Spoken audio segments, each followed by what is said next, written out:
Thank you so much, Steph. Opposition parties in Ottawa expected to approve a probe into the Trudeau government's handling of the pandemic, despite objections from industry experts. Now, pharmaceutical giant Pfizer Canada, the latest to express concerns, with the president of the company saying they are worried about a requirement to produce documents related to the production and purchase of a COVID vaccine. The Conservative motion would order the government to turn over records on a number of issues, including the purchase of personal protective equipment, medical devices, and pharmaceuticals. It will be voted on in the House of Commons today. Now, as we mentioned off the top of the show, for the first time ever, Ontario health officials are confirming over 1,000 new cases of COVID-19. The number, 1,042 new infections recorded on Sunday. That's the highest number reported in a single day since the pandemic was declared back in March. It was also the second straight day the province set a new record with 978 new cases on Saturday. And health officials believe the sharp rise a result of Thanksgiving gatherings this month. They are urging everyone to limit contact to people you live with as much as possible. Now, as the province reports record case numbers, we are expected to find out today if Halton and Durham regions will be joining other hotspots in a modified stage 2. Premier Ford said last week that health experts would examine the caseload in those regions over the weekend to determine if they need to be rolled back. Halton recording 34 new cases Saturday and 31 Sunday. Durham recording 41 cases Saturday, 52 on Sunday. Mayors and MPPs from those regions drafting a letter this weekend urging the province not to lump them in with neighboring hotspots. Residents in 2 Toronto ridings heading to the polls today in a by-election, the first test of the federal Liberal government's handling of the pandemic. Notable candidates running to fill the former seat of Bill Morneau include newly elected Green Party leader Annamie Paul, as well as former broadcaster Marcy Ian. And this comes after the former finance minister's abrupt resignation in August in light of the WE scandal.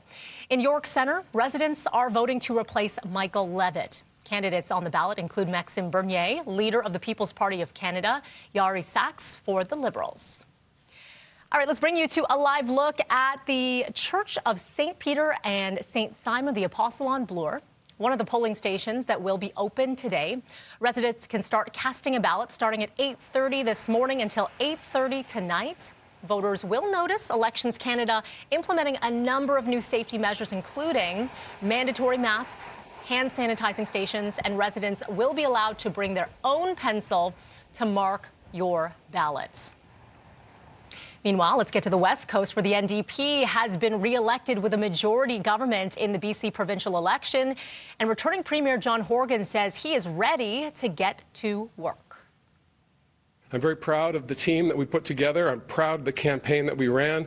And I'm proud of British Columbians for stepping up and saying, let's get this behind us. Let's work on the challenges that we have ahead of us. And I'm ready to do that. This is Horgan's second term as Premier. BC was the second province to hold an election during the pandemic.